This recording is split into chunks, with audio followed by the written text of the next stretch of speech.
Welcome back, YouTube. Today we are going to be reviewing the Ryobi 1 Plus HP mid-torque impact drill. Now, I just picked this thing up. This is a brand new model. I will attach a link below. But we're going to talk about overall feel, construction, size, and some of the features that comes with this Ryobi 1 Plus HP. So without further ado, let's get into it. As always, to start, we're going to talk about overall construction. This is a fairly small design, ranging just over 6.5 inches, which is a little larger than the Milwaukee version of this.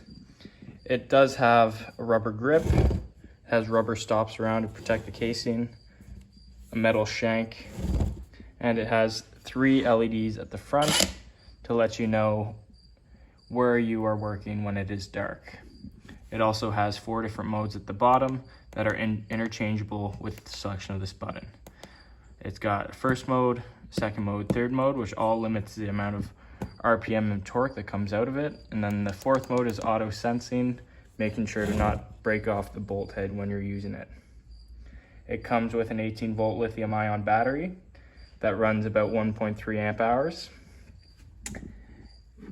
And it does come with a lifetime parts warranty, which is nice, that you won't get with Milwaukee.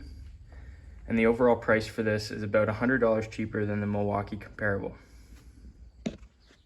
When looking at the battery, it is not actually a slide off battery, it's a slide out, meaning you push these 2 tabs and you lift up the battery. It's much like the old DeWalt. It also has the battery level indicator on the front. You press that button, green, that's all the way full, red is empty, orange, it's getting about midway. Now these batteries are interchangeable with much different Ryobi tools that you could find online. To put it back on, place the drill over the shaft and just clip down. Easy as that. And along the shank, you do have the safety switch button, which changes the rotation. You could lock it out or go clockwise or counterclockwise. Very simple, found on most drills of this class. The grip itself has some flat, has some checkered, and has some hard stops, which makes for an overall nice feel inside your hands. The trigger itself is easy, convenient. It's not too far, not too short, and it is fairly responsive. Although I find with this drill, there is some lag time between on and off when using. Now let's talk about actual mechanics of this drill. The Ryobi comes with a brushless motor, very comparable to that of Milwaukee. They're actually owned by the same parent company and created in the same factory, although the Ryobi uses different lower quality grade materials, which makes it at a different price point. This is geared towards the at-home mechanics and not necessarily the industrial mechanics. The brushless motor involved in this drill is capable of doing 600 foot-pounds of breakaway torque, as well as around 450 foot-pounds of fastening torque. Now those numbers are about 150 pounds less than what the Milwaukee comparable is. The runtime overall is 1.3 amp hours, which will give you enough time to take off all 4 tires on the car, but it might leave your battery a little drained in case you want to do something else. Now, when doing a side-by-side comparison to the Milwaukee, the Ryobi falls in a little bit smaller and a little bit shorter than the actual Milwaukee itself. Mind you, the battery is larger on the Milwaukee, so it's gonna raise it up a little higher, and the Milwaukee is about $150 more expensive than the Ryobi. Otherwise, it's very similar construction. I am very pleased with it.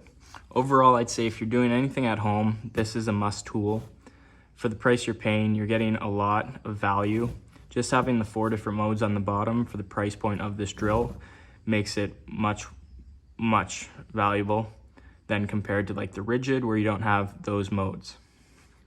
Otherwise, the overall construction, the overall features are very similar to that of the Milwaukee, and I think for $150 less, you can't really go wrong.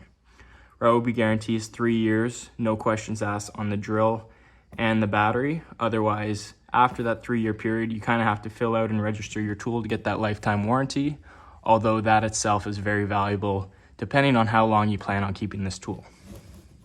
Regardless, I think it's a great option. It's a great price point, and I totally recommend it if you don't feel like spending that money on the Milwaukee, and if you just want to have something in the garage where you can take the tires off and do odd jobs here and there. If you like this comment, leave a like below, comment what you want to see in the future. I will be doing a comparison video between this, the Milwaukee, and the Rigid, so keep watching for that. And subscribe to my channel as I'll be doing more of these reviews in the future. Thanks for watching.